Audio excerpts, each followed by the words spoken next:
Bismillahirrahmanirrahim. Nasoihun ibad. Makalah ke ke-8 kali. Terakhir itu Bapak itu yang buta, yang rembes gitu ya. Diulang lagi waktu bulan puasa.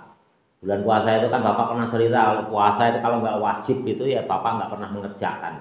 Karena apa? Nggak tahan lapar. Otak itu diajak berpikir nggak bisa maksimal. Ini ulang lagi. Bismillahirrahmanirrahim. Wal maqolatus saminatu, dan makalah yang ke-8. Ketemu nggak? Ketemu. Wal maqolatus saminatu, dan makalah yang ke-8. Nanti kalau kalian kuliah makalah itu ya makalah, tugas makalah. Itu aslinya dari bahasa Arab makalah. Makalah itu perkataan. Bisa perkataan Nabi, bisa perkataan sahabat, bisa perkataan tabi'in. Makanya kalau kalian ragu-ragu ini hadis atau dari sahabat ya, atau dari tabi'in, atau dari ulama, kalian jangan menyebut ini hadis. Kalian nyebut hadis dosa kalau itu ternyata makolahnya ulama. Ya paling banyak kalau kalian lupa ya makolah aja disebut. Ada suatu makolah, pasti benarnya itu perkataan. Entah itu perkataan Nabi atau sahabat atau tabi'in, asar ya. Nah, itu kalau bukan hadis, kalian sebut hadis nggak boleh. Makanya kalau kalian lupa ingat, cari amannya disebut makalah. Wal maqolatus saminatu, mana tadi ya? Wal maqolatus saminatu, dan makalah yang ke-8. Anil a'masyi, dari sahabat yang rembes. A'mas itu rembes.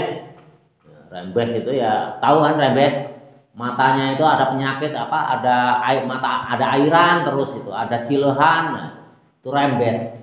Jadi kunanya kuno itu ada. Oh itu tuh si siapa namanya, si Fadlan yang gendut. Nah, dulu Bapak waktu kecil itu apa disebutnya kolencer, karena mata Bapak kan lebar. Teman Bapak itu kalau nyebut Bapak itu pelorok kecer, itu gampang. Oh itu si cingkat, kan gampang kan. Ya sahabat Nabi itu sudah terjadi. Misalkan kalau pesantren besar, santrinya banyak, nama Ridwan itu banyak ya. Ada yang kuning, ada yang hitam, ada yang singkat. Oh itu Ridwan singkat, nah, kan mudah diingat ya. Makanya zaman Nabi juga terjadi. Sahabat Nabi itu ya macam-macam, ada yang rembes, makanya disebut resi rembes. Anil a'masyi, dari sahabat Nabi yang rembes. Ismuhu, namanya Sulaiman ibnu Mahrona, Sulaiman bin Mahron. Asli namanya itu Sulaiman bin Mahron. Karena rembes gampang mengingatnya, sahabat yang lain menyebutnya rembes. Sehingga yang meriwayatkan makalah ini juga yang ini hadis nih. Hadis ini. Hadis Nabi. Itu karena ini sahabat Nabi. Ini sahabat yang lain menyebut nama aslinya Sulaiman bin Mahron al-Qufi. Jadi orang Quf itu mana? Daerah Irak. Radhiyallahu. Oh ini asal ini ya. Asal. Radhiyallahu anhu, radhiyallahu, semoga meridai Allah anhu kepada Sulaiman bin Mahron tadi yang disebut Ahmad. Nah, ini asal Nabi.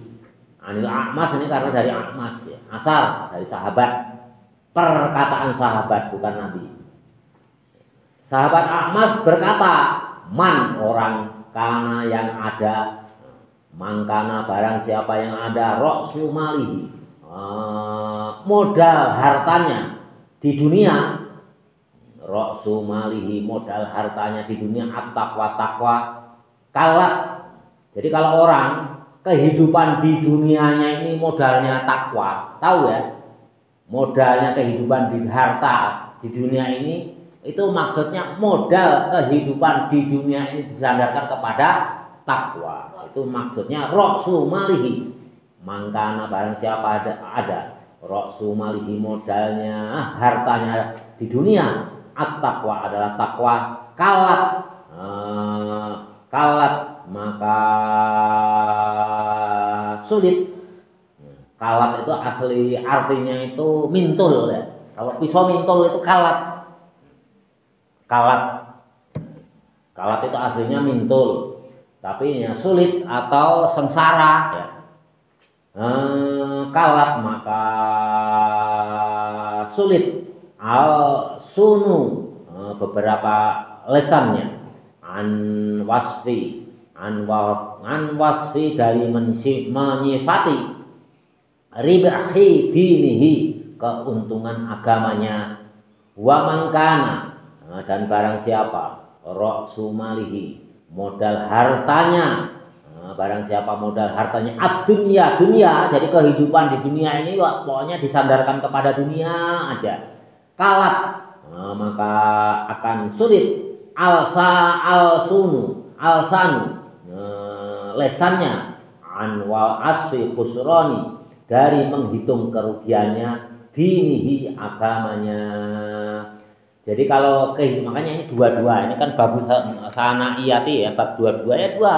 Kalau kalian hidup di dunia ini menyandarkan kepada takwa, maka lesan kalian itu tidak akan mampu menghitung kebaikannya.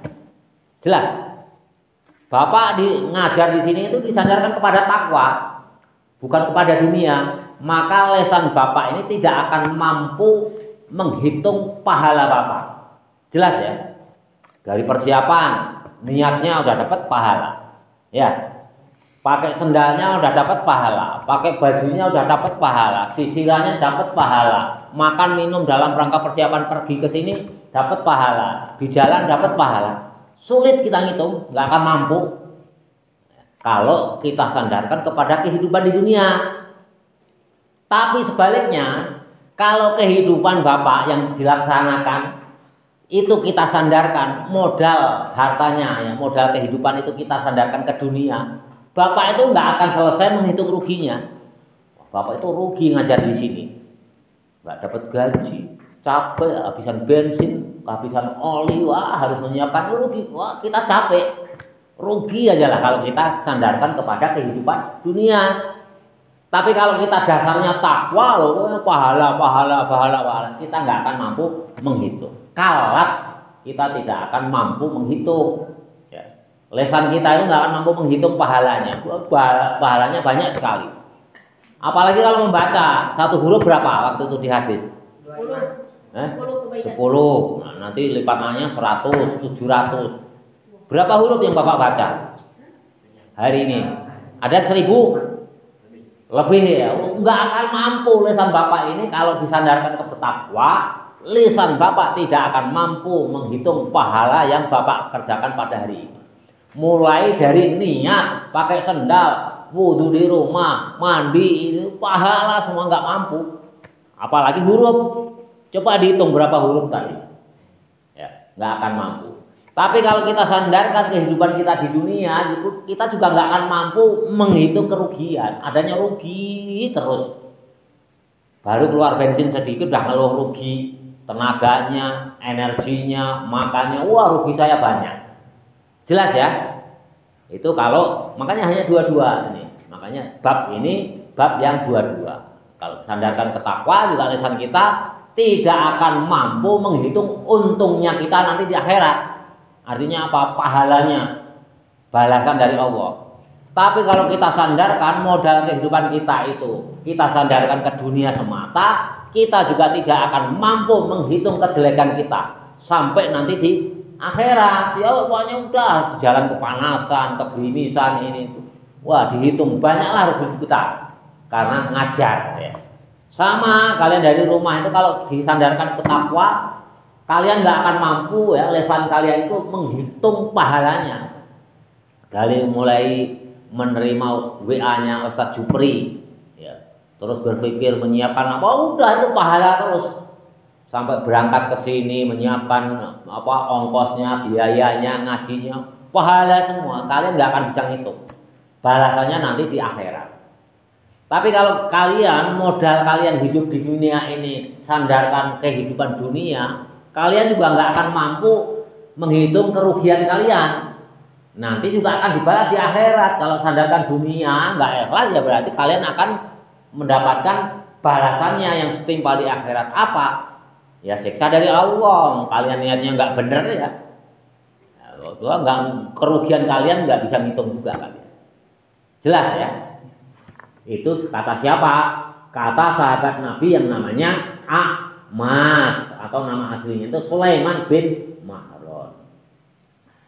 Wa man kana ra'su mali dunya kalat al-sanu an wasfin wa man kana, dan barang siapa ra'su malihi modal kehidupan kalian di dunia adunya, di dunia kalat, nah, kamu sandarkan ke dunia semata, tidak kalian sandarkan ke takwa, kalat maka kalian tidak akan mampu atau lesan kalian itu apes itu sia-sia. Al-sanu lesan kalian an pasti dari menghitung khusrani dinihi, dari menghitung kerugian agama kalian. Itu jelas. Wal makna, ini tafsiran Imam Nawawi. Maknanya apa? Mantamasaka barang siapa menggantungkan kehidupan di dunia ini alat takwa kepada takwa. Artinya apa sih takwa itu? Biimtisali awamil, yakni mengikuti semua perintah Allah Ta'ala. Yakni takwa itu apa? Biimtisali awamirillahi ta'ala, yakni mengikuti semua perintah Allah Ta'ala. Wajtina bil ma'asi wajtinabi, dan menjauhi al ma'asi, dari maksiat. Nah, jadi definisi takwa menurut Imam Nawawi Al-Bantani itu adalah mengerjakan seluruh perintah Allah Ta'ala dan menjauhi barang-barang yang maksiat atau larangan dari Allah Ta'ala. Itu menurut Imam Nawawi, karena sarahnya ini yang menyari Imam Nawawi. Jadi kalau kalian ditanya takwa itu apa, ya ini pakai. Jangan pakai menurut pendapat kalian. Jangan pakai menurut pendapat Bapak. Karena apa? Kita ini bukan siapa-siapa dibandingkan Imam Nawawi.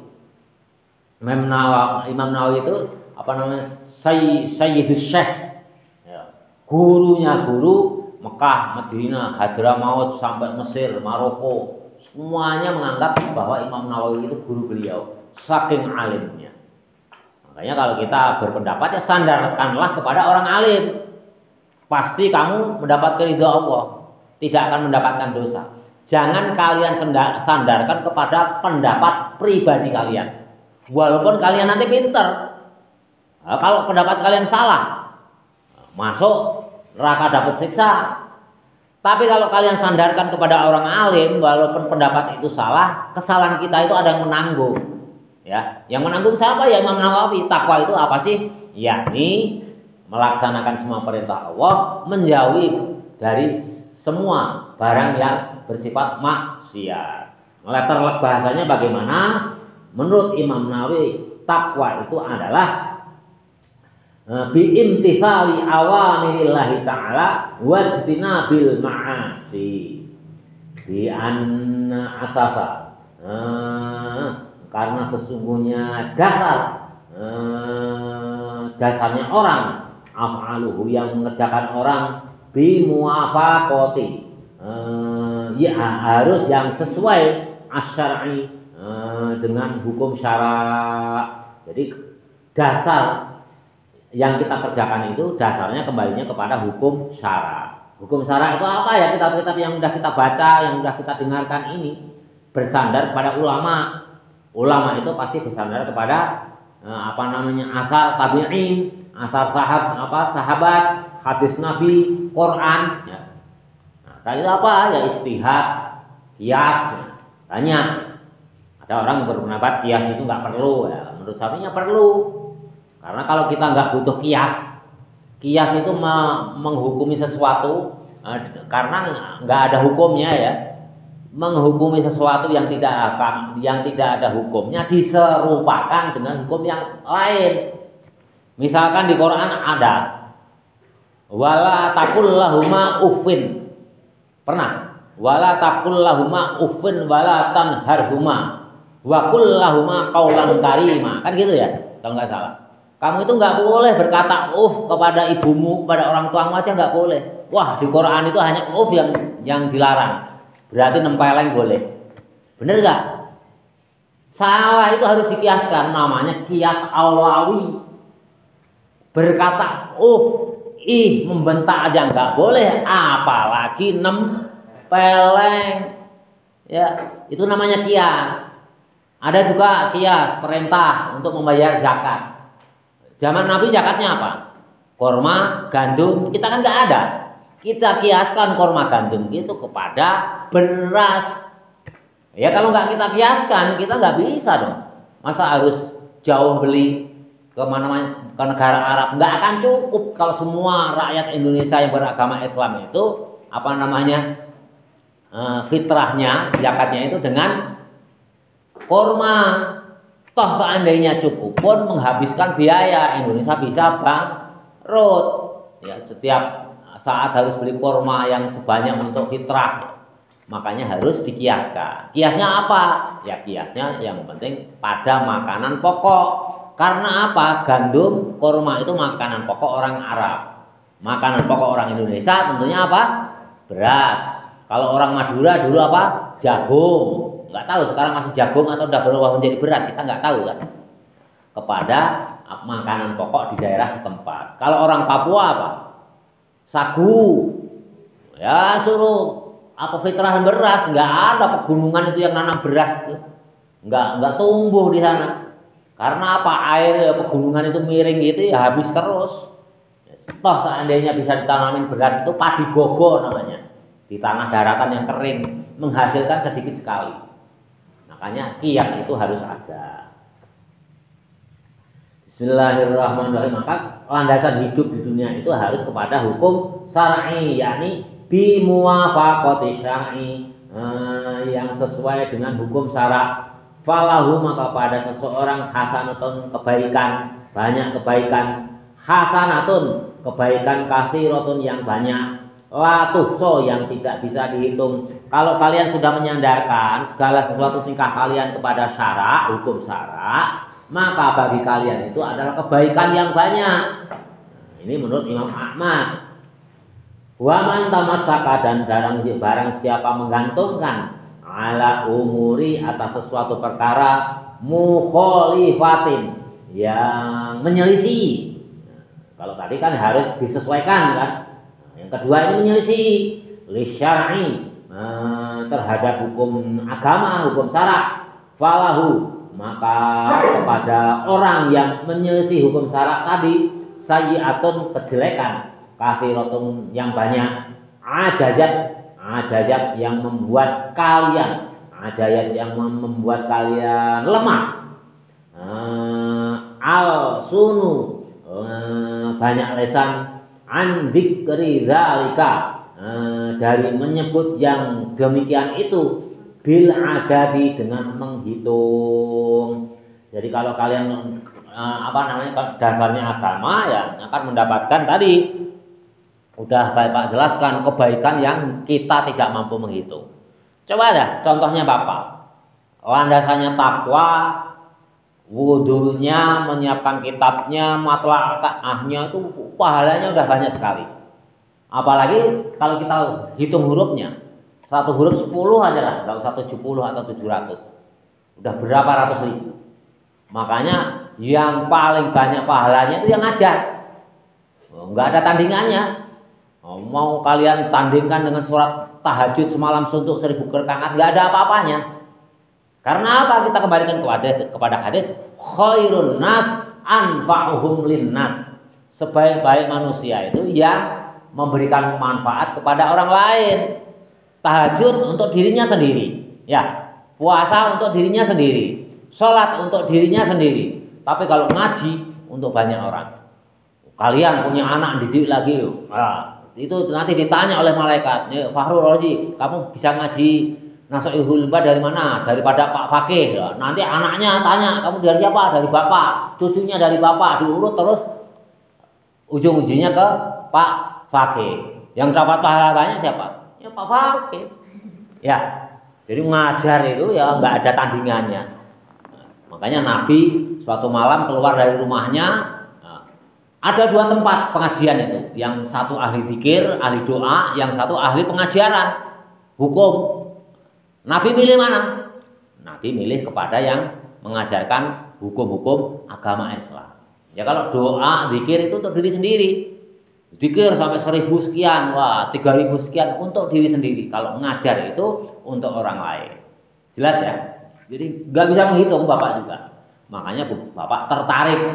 Walaupun jauh, kehujanan, kebanjiran tetap ngajar. Pahalanya banyak sekali. Nah, kalau kalian ini, makanya kalau ulama-ulama besar, mubalek itu ya. Dulu kayak almarhum Zainuddin MZ, mubalek kemana-mana. Itu juga di pesantrennya ngajar. Beliau nggak dapat upah. Karena apa? Setiap yang tahu hukum orang itu mubalek itu kalau tahu hukum, mubalek pengajian kemana-mana itu kan dapat honor. Ya, dapat amplop. Nah, harus diimbangi dengan ngaji yang gratis. Dikhawatirkan yang didapatkan hanya honor itu. Itu kalau yang tahu hukum. Ya. Jadi kalau Bapak ya, makanya udahlah ngajar-ngajar aja, jangan pikirkan urusan dunia ya hal yang lain kita cari sendiri. Jangan kaitkan dengan ngajar, dengan ngaji. Nah, kalau nanti dikaitkan nanti honor saya berapa, jangan-jangan yang didapatkan honor nanti. Tok, nanti di akhirat nggak dapat apa-apa. Kita protes nggak bisa. Ya Allah, dulu kan saya ngajar kok nggak dapat pahala. Loh, kamu kan udah dapat gaji. Kalau malaikatnya jawab gitu gimana? Coba kalau kita nggak mau digaji. Ya, malaikat kok dulu saya ngajar mana yang pahalanya? Malaikat nggak bisa jawab. Oh iya. Nanti saya usulkan dulu pada Allah, barangkali kamu nggak ikhlas atau keikhlasannya belum sampai tingkat yang tinggi. Ya kalau hanya nggak ikhlas ya minta ampun, jadi ikhlas kan diampuni oleh Allah ya kan mudah Allah itu. Akhirnya apa? Ngajarnya itu pahalanya banyak. Tapi kalau dapat gaji dijawab oleh malaikat, udah kamu udah dunia dapat gaji, apalagi gajinya besar. Makanya Allah memutuskan kamu tidak diberikan pahala, bubar kita. Udah ngaji capek-capek nggak dapat pahala, dapatnya hanya gaji. Itulah kalau disandarkan kepada dunia. Gaji itu kan urusan dunia. Ya. Kalau urusan akhirat ya udah pahala aja, ridho Allah. Ridho Allah, kalau Allah ridho ya dapat pahala gitu. Gitu aja. Nah, nanti ada di bawahnya itu bab zuhud dan ma'rifat. Itu dibahas.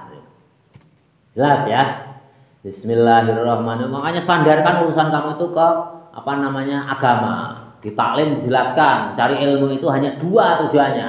1 mencari ridha Allah, yang kedua menghilangkan kebodohan. Udah titik. Toh nanti kamu pintar jadi pengusaha, jadi pejabat itu bonus. Yang harus kamu manfaatkan li'ila'i kalimatillah untuk meninggikan agama Allah. Tapi tujuan utama kalian belajar, mencari khususnya belajar agama Islam kitab ini itu ya hanya 2 di taklim itu. 1 mencari ridha Allah, yang kedua adalah menghilangkan kebodohan. Toh nanti dapat bonus, sudah dewasa, sudah lulus kuliah, tamat ini itu, dapat jabatan, kalau usaha juga menjadi pengusaha yang kaya raya, itu bonus. Itu bonus. Tapi kalau niat kamu ngaji, kok untuk nanti menjadi pejabat, salah ya. Di taklim-taklim kan sudah Bapak jelaskan. Bismillahirrahmanirrahim. Wal maqalatut tasi'atu dan maqalah yang ke-9 an Sufyan Ats-Tsauri, dari Sufyan Ats-Tsauri radhiyallahu semoga maridhi Allah anhu, kepada Sufyan Ats-Tsauri. Ini Bapak jelaskan dulu. Siapa sih Sufyan Ats-Tsauri itu? Bapak sering menyinggung ya. Sufyan Ats-Tsauri itu salah satu sahabat Nabi, gurunya Imam Malik. Imam Malik yang mazhab Maliki itu yang mengarang kitab Muwatta. Itu di bidang fikih. Beliau ahli fikih. Termasuk juga gurunya Imam Syafi'i. Imam Syafi'i itu waktu di Mekah kecil, itu fikihnya yang mengajarkan Imam Sufyan Ats-Tsauri. Hadisnya Muslim Az-Zani. Ats-Tsauri itu gelar sama dengan Ahmad tadi. Ats-Tsauri itu. Al-Baqarah artinya apa? Sapi betina. Ats-Tsauri itu sapi jantan. Kenapa Syekh Sufyan yang sahabat Rasul itu disebut sebangsa sapi jantan? Ini ada ceritanya. Dulu Sufyan Ats-Tsauri ini, ya, sekali lagi Sufyan Ats-Tsauri ini gurunya Imam Malik, sekaligus sezaman dengan gurunya Imam Syafi'i. Imam Malik udah tua, udah pindah ke Madinah. Imam Syafi'i umurnya masih 9 tahun. Sampai berguru kepada Imam Ats-Tsauri itu, Sufyan Ats-Tsauri ini sampai umur 13 tahun. 4 tahun berguru ke beliau di Mekah. Suatu hari, Imam Sufyan ini masuk ke masjid. Melangkahnya pas masuk masjid itu kaki kiri dulu. Ya. Masuk masjid, Imam Sufyan ini masuk kaki kiri dulu. Tidur, malam itu mimpi ditemui oleh Allah, ditegur oleh Allah. Sufyan, ada apa ya Allah? Kamu itu kok kayak sapi jantan aja. Kenapa ya Allah? Masuk rumahku, masuk masjid, kok yang didahulukan kaki kiri. Lantas diceritakan Sufyan Ats-Tsauri ini, saya mimpi ditemui Allah ditegur karena masuk masjid, masuk pakai kaki kiri dulu. Tegurannya apa? Saya itu dipanggil Ats-Tsauri, sapi jantan. Maka terkenalah kalau manggil Sufyan itu Sufyan Ats-Tsauri, yakni Sufyan yang sebangsa sapi jantan. Ya ini sekali bersahabat Nabi Sufyan Ats-Tsauri seorang alama. Kalau bapak keluar masuk masjid ya enggak boro-boro ngimpi, angkel aja tidur dari sore sampai pagi hari. Ada kalian masuk masjid perhatikan pakai kaki kiri terus ngimpi. Ya. Beda kelasnya, jarang ulama. Apalagi sekelas kita yang banyak dosanya ini. Ya udah, keluar masjid kaki kanan kiri dulu ya enggak ditegur oleh Allah. Itulah yang bedanya, yang membedakan kita dengan ulama. Makanya kita disuruh bersandar ulama itu sedikit-sedikit ditegur oleh Allah. Nabi Isa, seorang nabi, ya, tidur pakai bantal batu aja langsung ditegur oleh Allah. Ya Isa, apakah kurang lezat kamu menjadi hamba saya, menjadi nabi saya? Kamu tidur gak pakai bantal, padahal bantalannya itu batu. Itu aja udah ditegur. Ya kalau kita nggak pernah. Di atas kasur empuk juga ngimpinya yang lain-lain, malah paling mimpi basah. Ya. Nah, jadi Sufyan Ats-Tsauri ini gurunya Imam Malik sekaligus gurunya Imam Syafi'i di Mekah. Nah, Ats-Tsauri ini adalah sapi jantan. Sejarahnya ya tadi gara-gara masuk masjid pakai kaki kiri dulu, mimpinya ditegur oleh Allah Subhanahu wa Ta'ala. Dapat ilham, ditegur oleh Allah. Ats-Tsauri, Sufyan, kamu itu kayak sapi jantan aja. Kenapa ya Allah? Salah saya. Oh ya, masuk rumahku, masuk masjidku aja kaki kiri dulu. Makanya yang benar harus kaki kanan dulu. Apa doanya? Allahumma inni nas'aluka bi fadlika wa rahmatika. Ya, masuk kanan, untuk dapat pahala. Tapi kalau kita kaki kiri dulu ya nggak apa-apa, nggak akan ditegur, nggak kita oleh Allah itu. Tingkah laku kita sejahat apapun, ya itu juga nggak akan ditegur oleh Allah. Beda dengan ulama-ulama besar. Contohnya ya, Syekh Sufyan sahabat Rasul itu, ini sahabat juga nih, karena gurunya Imam Malik. Imam Malik lahir tahun berapa? Imam Hanafi itu kan kurang lebih 60-an Hijriah. Tahun 60-an Hijriah, Nabi hijrah itu jadi Nabi itu umur 40 ya. Berarti 20. Ya, kurang lebih umur 60 itu masih sahabat Nabi. Imam Sufyan Ats-Tsauri. Nah, itu jelas ya. Nah, kalau bedanya ulama dengan kita, kalau ulama-ulama kekasih Allah, wali Allah itu salah sedikit ditegur oleh Allah. Tapi kalau kita salah besar pun dibiarkan saja. Panjang. Huwa dan adapun Syekh Sufyan Ats-Tsauri, Syekhul Imami, gurunya Imam Malik. Huwa dan adapun Sufyan Ats-Tsauri, Syekhul Imami Malikin, gurunya Imam Malik, termasuk Imam Syafi'i ya. Dari umur 9 tahun sampai 13 tahun itu menjadi muridnya Sufyan Ats-Tsauri di Mekah di bidang fikih. Kalau di bidang hadis itu kepada Muslim Az-Zani. Bismillahirrahmanirrahim. Kullu maksiatin. Sufyan Al-Thawri berkata, ini asal ya, kata-kata sahabat, nasihat sahabat Imam Sufyan Al-Thawri. Kullu maksiatin an syahwatin fa innahu yurja ghufranaha. Kullu maksiatin, setiap maksiat, nasiatin yang tumbuh ya, segala maksiat yang dilakukan itu tumbuh an syahwati, dari syahwat, dari hawa nafsu kita. Ai istiyakin nafsi, artinya hawa nafsu kita. Setiap maksiat yang disebabkan karena hawa nafsu kita, jelas ya. Itu apa menurut Imam Sufyan Ats-Tsauri? An syahwati ai istiyakin nafsi, artinya hawa nafsu kita ila syai'in, kepada sesuatu. Fa innahu, maka sesungguhnya maksiat yang disebabkan karena hawa nafsu kita, yurja, bisa diharapkan, ghufranaha, ampunannya maksiat. Al maksiati, artinya ampunannya maksiat. Jadi kalau maksiat karena disebabkan syahwat, hawa nafsu kita, itu mudah dimaafkan oleh Allah. Mudah maksiat kita itu diampuni. Contoh, misalkan ada seorang pencuri, karena hawa nafsu ingin memiliki, semata-mata hawa nafsu yang timbul dari dirinya sendiri, mudah diampuni oleh Allah. Termasuk yang dosa besar pun, misalkan ada orang yang zina, itu kan dosa besar, tapi timbul karena dari hawa nafsunya sendiri, itu dosanya, maksiatnya itu mudah diampuni oleh Allah Subhanahu wa taala. Kata siapa? Kata Sufyan Ats-Tsauri. Siapa Sufyan Ats-Tsauri? Sahabat Nabi Muhammad sallallahu alaihi wasallam. Padahal sahabat Nabi itu adalah sebaik-baik generasi. Kata Nabi gitu, sebaik-baik generasi ya generasiku, ya sahabatku ini. Yang kedua, ya setelah generasi sahabatku, artinya tabi'in. Yang ketiga, tabi'in titik. Selebihnya enggak disebut oleh Nabi. Makanya batasannya itu sampai tahun 300 Hijriah. Jadi generasi yang terbaik itu sudah habis setelah tahun 300 Hijriah ke sini. Semuanya biasa-biasa saja.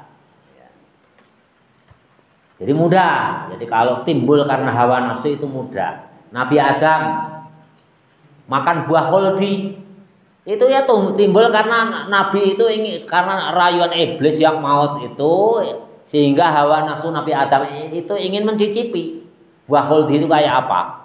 Karena menurut iblis itu katanya bisa mengekalkan di surga, memanjangkan umur, akan selama-lamanya hidup. Terpancing oleh rayuan iblis, hawa nafsunya muncul, akhirnya makan buah khuldi. Nah ini ya dari hawa nafsu.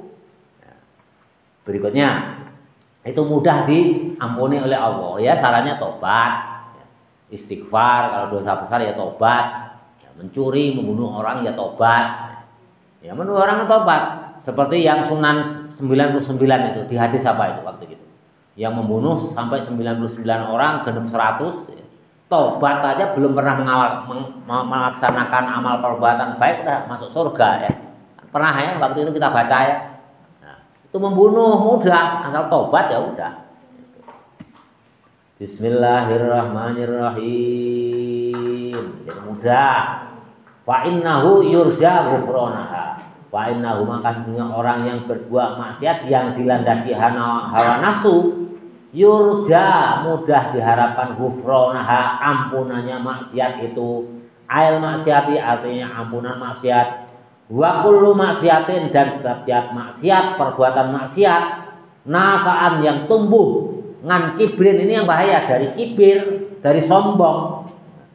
Ngan kibrin, dari sombong. Aida wal fadli, artinya mengaku-ngaku. Aida wal fadli, artinya mengaku-ngaku dirinya itu utama.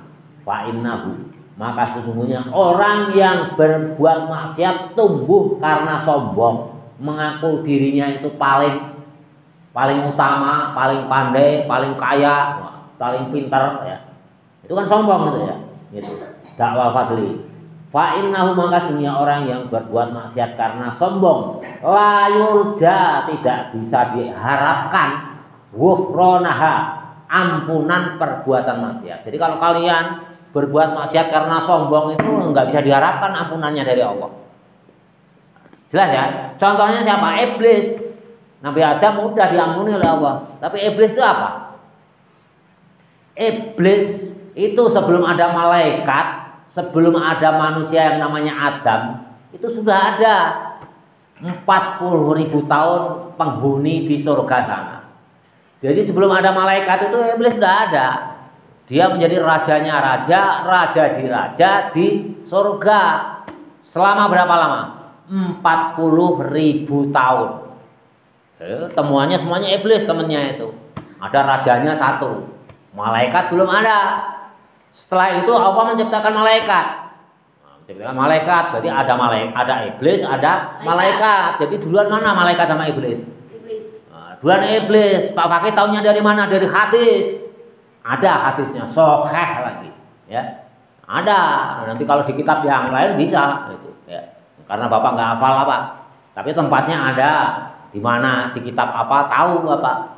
Nah, ini hadis sahih. Jadi iblis dulu selama 40.000 tahun ada di surga, ada rajanya.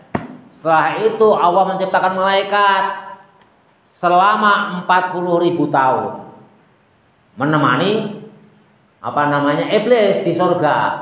Jadi yang jadi raja siapa? Iblis. Karena udah jadi kekasih Allah selama 40.000 tahun ditambah bersama malaikat selama 40.000 tahun. Berarti berapa tahun jumlahnya? 80.000 tahun di surga. Iblis itu menjadi raja di surga. 40.000 tahun merajai anggotanya iblis.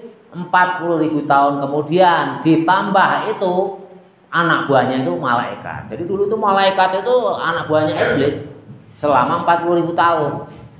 Setelah itu baru Allah menciptakan Nabi Adam. Jadi setelah 80.000 tahun di surga iblis menjadi raja, barulah Allah menciptakan Nabi Adam.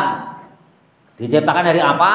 Dari tanah, kumpulin sana sini, udah kan waktu itu Bapak jelaskan. Jadi patung dulu.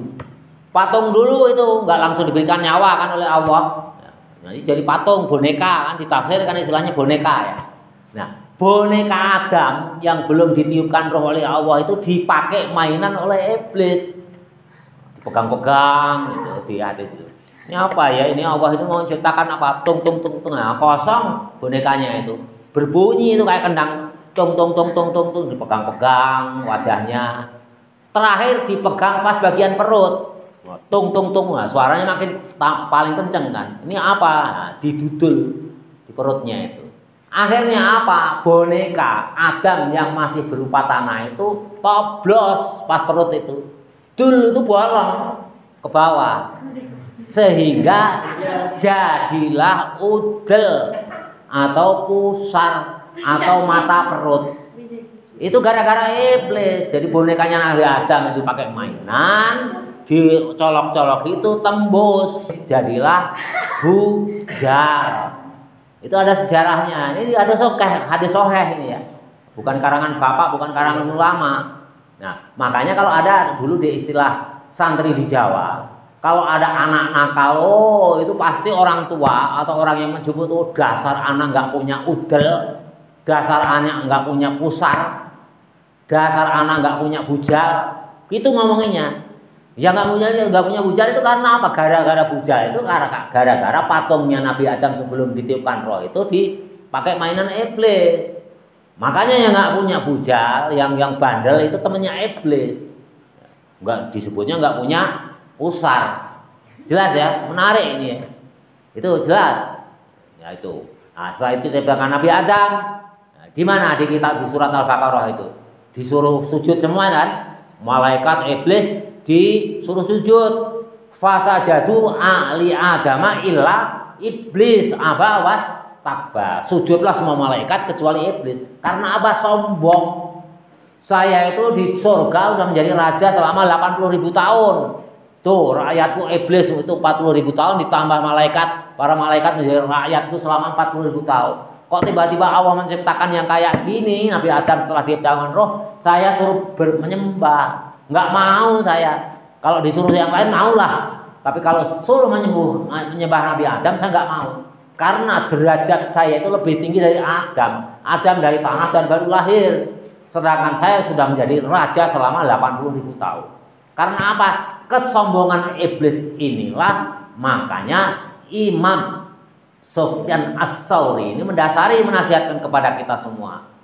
Kalau kita berbuat maksiat berdasarkan kesombongan, sulit untuk dimaafkan oleh Allah maksiat kita itu. Tapi kalau karena perbuatan maksiat kita itu karena dorongan hawa nafsu kita, itu masih mudah. Tapi kalau udah sombong, ya udah, makanya kalian jangan sombong. Contoh, pokoknya di sini mau orang yang paling pintar saya, di sini yang paling kaya saya, itu akan terbawa terus itu, bener nggak?